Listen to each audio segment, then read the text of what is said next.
Dificuldade de ler, de descer escadas, de dirigir e até mesmo de praticar alguns tipos de esportes. Estes são sinais da distorção visual causada por alterações no processamento das imagens no cérebro. O problema atinge de 15% a 20% da população mundial e este é o assunto da entrevista com a oftalmologista Márcia Guimarães. Doutora Márcia, bom dia, bem-vinda ao CBN Belo Horizonte. Bom dia. Bem, doutora Márcia, como ocorre esse processamento da imagem no caso do paciente com distorção visual? O processamento é a parte em que há a contribuição do nosso cérebro, associado às informações iniciais que são enviadas pelo olho. Ou seja, é uma avaliação que vai depender não só de uma acuidade visual, que é a capacidade de ver letrinhas, de enxergar um texto, mas também da forma como isso é elaborado pelo cérebro, que é a condição dinâmica do nosso dia a dia, né? Então, quando estamos usando a visão, nós estamos integrando com os movimentos à nossa volta, com as diferentes iluminações a que estamos submetidos, seja no trânsito, seja o ambiente natural, o ambiente artificial. Estamos pegando a nossa caneta, digitando, descendo escadas, e se isso não for feito de uma forma integrada, nós teremos dificuldades no nosso dia a dia que podem impactar ou na nossa capacidade de reação, ou então na nossa capacidade de executar aquele trabalho de uma maneira mais rápida, eficiente e com uma compreensão, integração muito mais satisfatórias. Então é por isso, por exemplo, que o paciente ele tem essa certa dificuldade de leitura, o descer até mesmo escada rolante, não é isso, doutora Márcia? Exatamente. Isso é muito interessante porque muitas vezes nós atribuímos isso ao fato de estarmos distraídos. Então, eu não prestei atenção, mas esses pequenos acidentes, essas pequenas dificuldades se repetem. E é interessante que a pessoa fala, eu estou sempre derrubando um copo às vezes na mesa, eu estou sempre às vezes trombando com as pessoas enquanto eu ando, ou então eu estou sempre às vezes na hora de digitar, eu digito a letra errada, e isso a gente atribui talvez a um excesso de trabalho, às vezes a uma sobrecarga, uma falta de atenção, mas isso pode ser um problema de integração visual. E isso repercute na escola, no meu desempenho do dia a dia, e isso é muito importante porque essa característica, essa dificuldade, ela se agrava com o tempo em que estamos fazendo aquele trabalho. Então ele pode ser fatal, digamos assim, durante uma prova de Enem, durante um concurso, para um advogado que vai ler peças, né, ou no computador, ou vai consultar livros, ou ele vai ficar constantemente num trabalho que exija um esforço visual contínuo. E no trânsito também, né? Hein? No trânsito também. No trânsito também há uma dificuldade, inclusive, porque nós estamos olhando se o sinal está aberto, a distância do carro da frente, mas temos de consciência da nossa visão lateral. Quer dizer, nós temos de perceber que existe um motoboy à nossa esquerda, existe um caminhão à nossa direita, um pedestre aqui, assim, na nossa visão lateral, e nós temos de ser capazes de reagir de uma velocidade muito rápida, quase que reflexo, que nos defenda esse pedestre ou esse motoboy durante a condução no trânsito. Então, essas habilidades todas devem ser analisadas e consideradas com muito cuidado. E o teste oftalmológico habitual, que nos mostra se somos capazes de ver as letras pequenas durante uma consulta normal, não é suficiente para detectar as limitações que essas pessoas podem ter. Isso é importante a gente reforçar então. Então esse diagnóstico é um diagnóstico diferenciado. Exatamente, é um diagnóstico que tem que ser mais amplo, porque ele vai requerer muitas outras habilidades e elas têm de ser abordadas e compreendidas em conjunto, para que entendamos e possamos produzir um tipo de ajuste terapêutico, um tipo de intervenção médica que lhes dê essa segurança tão fundamental. E o nosso polo de atenção são em três populações: para as crianças nas escolas, que estão submetidas a uma demanda visual intensa para a leitura, para o aprendizado, para a escrita, para a memorização, para o jovem que já está integrando não só a parte de aprendizado escolar com atividades profissionais, né?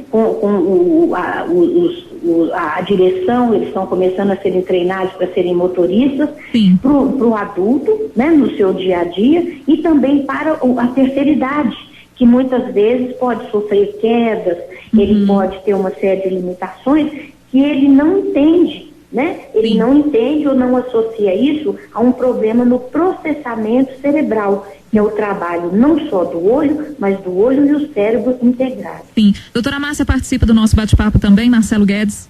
Doutora Márcia Guimarães, muito bom dia. Bom dia. Doutora Márcia, mal comparando, a gente pode dizer, grosso modo, talvez que o nosso olho seja um mouse de computador. Ele não fará nada se a CPU, comparando a CPU ao nosso cérebro, não estiver coordenada com esse mouse. O que acontece no caminho entre a retina e o cérebro que pode nos levar a essa distorção visual? Existe um problema que seja mais comum ou cada caso reflete um caso? Essa comparação é ótima, é uma ótima forma de se entender o problema. O que existe é que algumas pessoas têm uma sensibilidade diferente à matéria-prima do sistema visual, que é a luz. Essas pessoas têm uma fotossensibilidade diferente das demais. Essa fotossensibilidade pode ser para o excesso, ou seja, as pessoas que têm uma sensação de ofuscamento, de muito brilho, de que elas têm sempre luz em excesso na vida delas, estão sempre precisando de óculos de sol, ou que gostam de estudar em ambientes mais na penumbra, ou tem aquelas pessoas que são hipossensíveis e que estão sempre pedindo mais luz, nunca a luz é suficiente para fazer o trabalho visual. Então há um desajuste naquela que é fundamental para a gente, que é a nossa capacidade de adaptação à luz.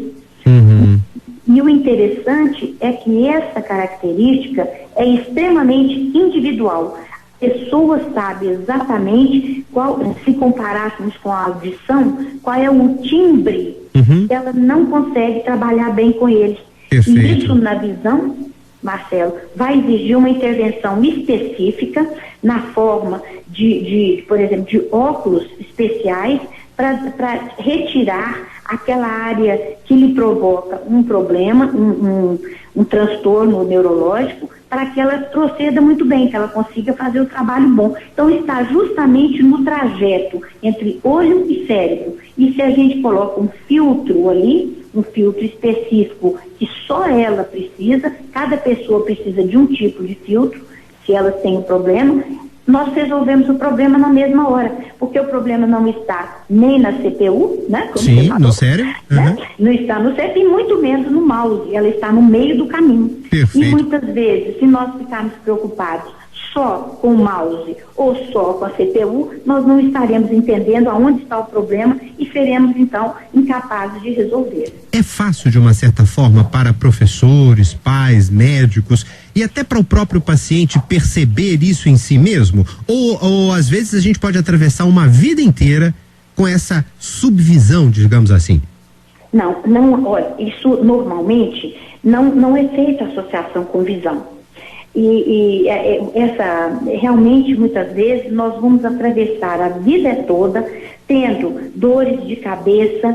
Durante o estudo, eu tenho dor de cabeça, eu sinto mal-estar, eu vou dirigir o carro, eu tenho enjoos frequentes, eu não consigo ficar muito tempo trabalhando no computador, eu sinto mal-estar, eu começo a ter dificuldade de me lembrar daquilo que eu estou fazendo, eu não me lembro do que eu estudei no computador. Isso tudo, muitas vezes a gente acha que é o nosso cansaço, faz parte da nossa característica de aprendizagem, mas não é. Se não formos alertados para fazer a associação, nós ficamos achando que a gente vai ter que tomar remédio para dor de cabeça todo dia, que nós somos assim mesmo, ou que então a criança, pior ainda, a criança é preguiçosa mesmo, ela é desatenta, ela não consegue prestar atenção e, na verdade, o problema está no sistema visual dela, na forma como isso está sendo feito, e não num déficit que ela tem e que deveria ser simplesmente contornado, ou então, às vezes, usando uma medicação para aumentar a atenção,